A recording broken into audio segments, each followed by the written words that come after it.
बेटा पत्र आज हम कराएंगे। पत्र का हमारी ज़िंदगी में बहुत इम्पोर्टेंस है और ये हमेशा ही रहेगी। जब हम अपने सगे संबंधियों को जो पत्र लिखते हैं वो पत्र क्या कहलाते हैं? Informal letter. क्या आपको पता है कि मेट्रो सिटी में 2 तरह के लेटर बॉक्स होते हैं? वो क्यों होते हैं? ये आपको पता है? नहीं पता तो बता रही हूँ मैं। एक तो ग्रीन कलर का बॉक्स है जिसमें हम उसी शहर के लिए लेटर डालते हैं। दूसरा बॉक्स रेड कलर का होता है जिसके ज़रिए हम इंडिया के किसी शहर में भी अपना पत्र भेज सकते हैं। चलिए पत्र के बारे में हो गया। अब इनफॉर्मल लेटर जो है और पत्र का दूसरा रूप जो है वो फॉर्मल लेटर यानी औपचारिक पत्र। अनौपचारिक और औपचारिक पत्र। पारिवारिक पत्र इनफॉर्मल लेटर होता है। पारिवारिक सगे संबंधियों मित्रों आदि को लिखे गए पत्र जो होते हैं वो अनौपचारिक पत्र कहलाते हैं। ये इनफॉर्मल लेटर जो होते हैं ये जैसे बधाई पत्र है, शुभकामना के लिए पत्र है, या पिता का पत्र है पुत्र के लिए, इस तरह के पत्र जो आते हैं वो अनौपचारिक पत्र में आते हैं। तो बेटा सबसे पहले जब हम इस पत्र को लिखते हैं तो सबसे पहले क्या लिखते हैं?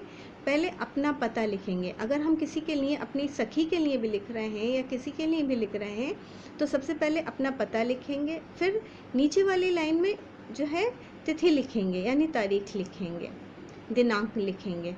उसके बाद में संबोधन, एक लाइन छोड़ करके संबोधन करेंगे। संबोधन क्या है? जैसे प्रिय मित्र का नाम जो भी है, प्रिय मित्र चाहे प्रिय रेखा, रानी, कोई भी जो मित्र का नाम है वो लिखेंगे।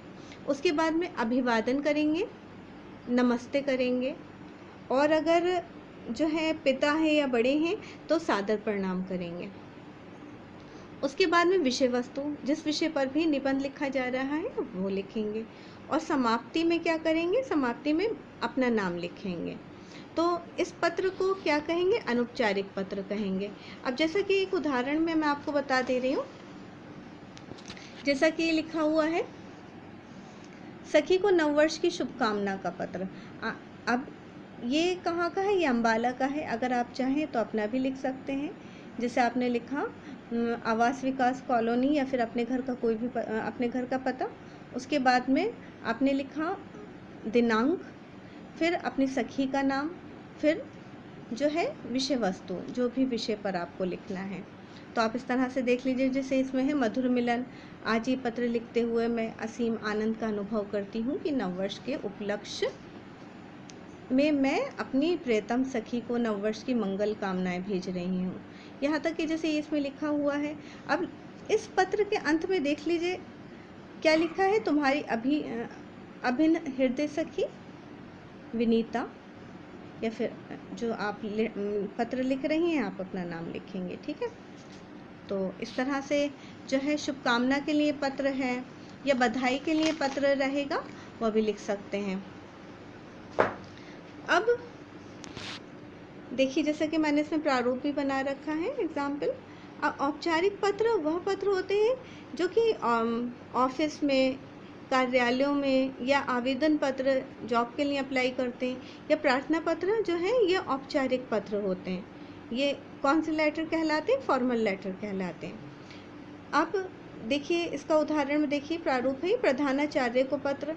अब जैसे प्रधानाचार्य को हमें पत्र लिखना है तो हम क्या लिखेंगे? सेवा में, फिर कॉमा लगा देंगे, प्रधानाचार्य, फिर लिखेंगे श्रीमान प्रधानाचार्य जी, फिर अगली लाइन में अपने विद्यालय का नाम लिखेंगे, फिर अगली लाइन में फिर जिस जनपद से हैं वो लिखेंगे।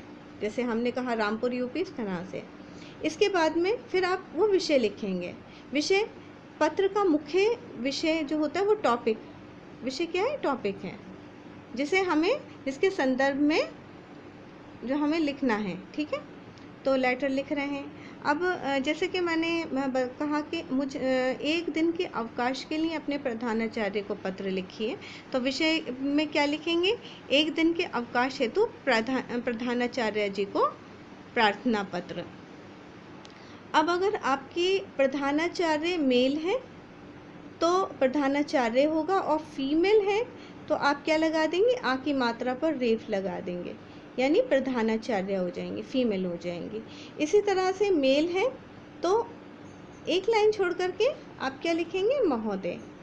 और फीमेल है तो महोदया लिखेंगे, फिर आप कॉमा लगाएंगे, फिर क्या लिखेंगे, विषय वस्तु।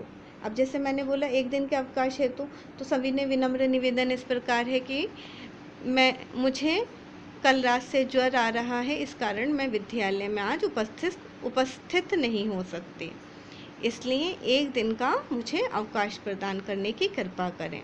कृपा है तो धन्यवाद, इस तरह से आपने धन्यवाद अगली लाइन में लिख दिया। फिर अपना जो है क्या लिखेंगी, नाम लिखेंगी और फिर दिनांक लिख लेंगी। और आवेदन पत्र लिखेंगी तो फिर आप क्या करेंगी, प्रार्थना पत्र के अंत में अपना पता ज़रूर लिखेंगे। ठीक है बेटा, समझ में आ गया होगा अच्छे से पत्र के बारे में।